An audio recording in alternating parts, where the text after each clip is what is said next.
एक संघर्ष की कहानी। कोई भी संग्रह अमृत नहीं होता और कोई भी ऐसी चीज नहीं जिसका संग्रह करना असंभव हो। जब कभी मेरे दादाजी मुझे किस्से सुनाते तो ये पंक्ति जरूर दोहरा देते और कहते कि किसी भी संग्रहित वस्तु पर घमंड तभी करना चाहिए जब वो दूसरों को भी लाभ पहुंचे और अपना भी सर्वांगीण विकास करे। कुल मिलाकर कह लीजिए नैतिकता का संग्रह। उनकी सुनाए एक कहानी मुझे अभी भी ध्यान में है। उन्होंने वो कहानी तब सुनाई थी जब हमारा परिवार खुशहाली से रह रहा था।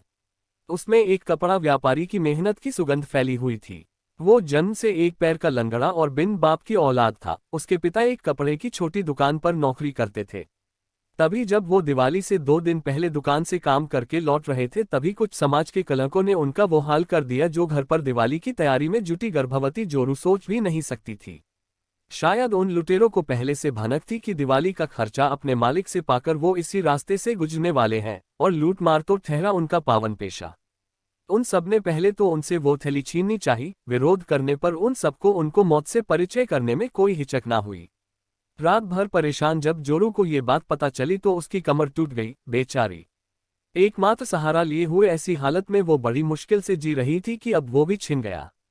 उसकी आंखों से ज्यादा देर तक आंसू नहीं निकले। उसके पेट में एक जिम्मेदारी पल रही थी जिसे उसको खोना नहीं था। जैसे तैसे आगे का राशन इकट्ठा करने को वो दिन भर दूसरों के घर काम करती और लकड़ियां बीनती और रात में भारी मन से आराम करती। बच्चा हुआ और बहुत तेज के साथ जन्मा। उसके आते ही उसकी माँ को एक सिलाई कंपनी में काम मिल गया और उसके पालन पोषण का एक सहारा। उसकी माँ अभाव से घिरे होने पर भी उसकी परवरिश किसी अन्य बच्चे जैसे करना चाहती थी। उसको बाकी बच्चों की तरह स्कूल भेजती और शाम को समय निकालकर उसे लेने भी जाती। कक्षा की संख्या बढ़ने पर उसने कोचिंग की प्रथा भी अपनाई।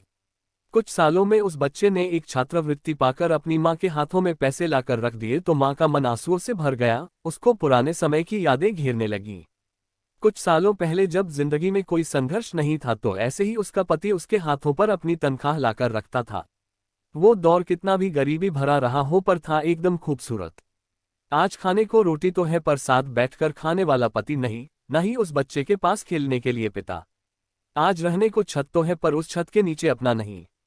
मैंने दादाजी से पूछा उस बच्चे को कैसा लगता होगा। उन्होंने कहा कि ये बात उसने खुद अपने कॉलेज के आखिरी दिन कही।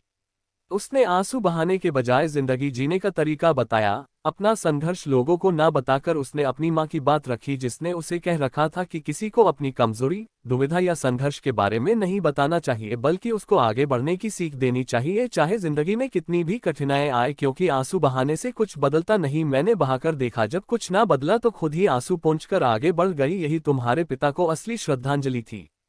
उसके लिए पिता का बिछड़ना एक रात जैसा था जो अमावस की तरह एकदम काली और डरावनी थी, लेकिन उसकी माँ एक सुबह के कमल जैसी थी जो रात भर खिलकर तैयार होता है और दूसरों को भी सुगंधित करता है।